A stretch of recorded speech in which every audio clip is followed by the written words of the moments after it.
The Marine Corps Commandant declared in the 1940s he'd rather have 5,000 white Marines than 250,000 black ones. Yet within 3 years, those same unwanted black Marines would shatter every accuracy record the Corps had ever seen. This is the story they tried to bury. Welcome to Ikemefuna History TV, where we uncover the truths that changed America forever. What you're about to discover will blow your mind. Hit that follow button right now, because you've never heard this story told this way before. In the 1940s, when America prepared for World War II, the Marine Corps stood as the last branch refusing black Americans. According to declassified testimony before the General Board of the United States Navy in January of 1942, Major General Thomas Holcomb stated there would be a definite loss of efficiency if the Marine Corps had to take black recruits. He believed the Negro race should satisfy its combat aspirations in the Army, not his beloved Marines. But President Franklin Roosevelt had other plans.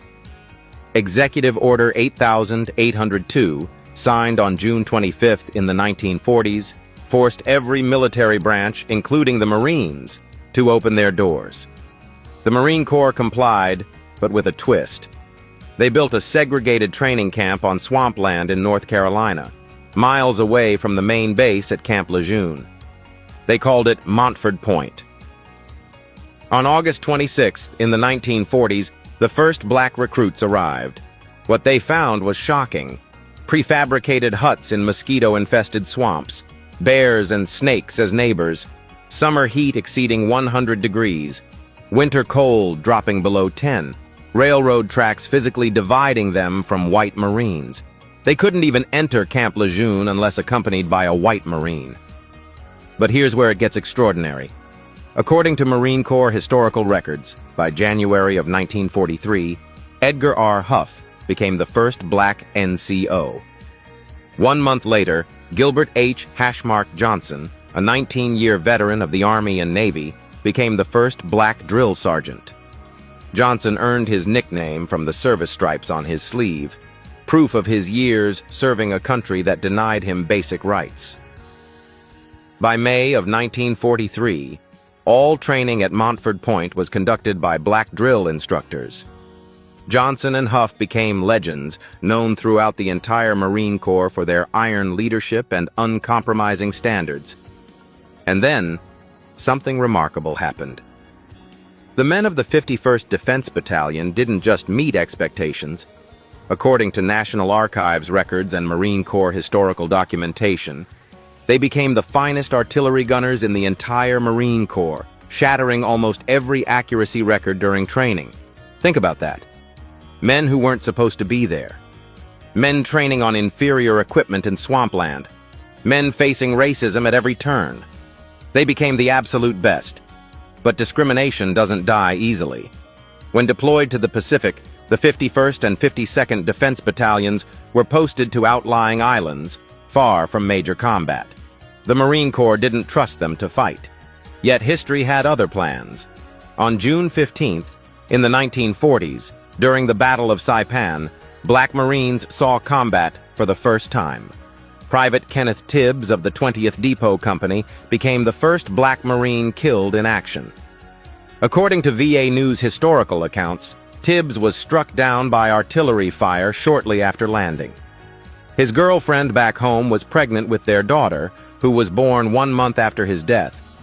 He never got to meet her. As casualties mounted at Saipan, Lieutenant General Holland Smith made a desperate decision. He sent armed Montford Point Marines to the front lines. These men, trained primarily for supply duties, picked up rifles and fought. According to National Archives documentation, famous war correspondent Robert Sherrod wrote that the Negro Marines, under fire for the first time, rated a universal 4.0 on Saipan. Marine Corps Commandant. Lieutenant General Alexander A. Vandegrift was forced to declare, as documented in congressional records, "The Negro Marines are no longer on trial. They are Marines, period." Between 1942 and 1949, over 20,000 Black Americans trained at Montford Point. Nearly 13,000 deployed overseas, serving at Saipan, Guam, Peleliu, Iwo Jima, and Okinawa. 87 gave their lives in combat. In the 1940s, President Harry S. Truman signed Executive Order 9981, desegregating the armed forces. Montford Point closed its doors in September of 1949. But the story doesn't end there. These men waited over 6 decades for recognition. Finally, on June 27, 2012, according to congressional records, 368 surviving Montford Point Marines received the Congressional Gold Medal, America's highest civilian honor. Only 368 out of 20,000. Most had already gone to their graves without recognition. In 1974, Montford Point was renamed Camp Gilbert H. Johnson, honoring the drill instructor who proved that excellence knows no color. Sergeant Major Johnson once said something profound. He accepted each individual for what they were, and they accepted him for what he was. That's the wisdom these men lived by. Here's what this means for us today. These Marines didn't just fight enemies overseas. They fought a war at home against a system that said they weren't good enough.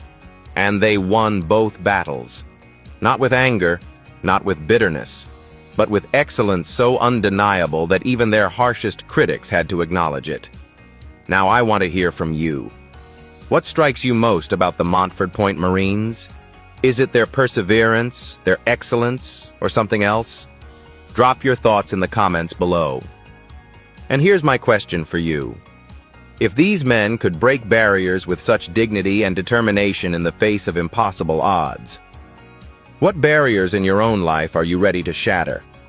Share this story with someone who needs to hear it. Give us a like if this moved you. And follow Ikemefuna History TV for more untold stories that changed the world. These men earned their place in history. Let's make sure their story never gets buried again.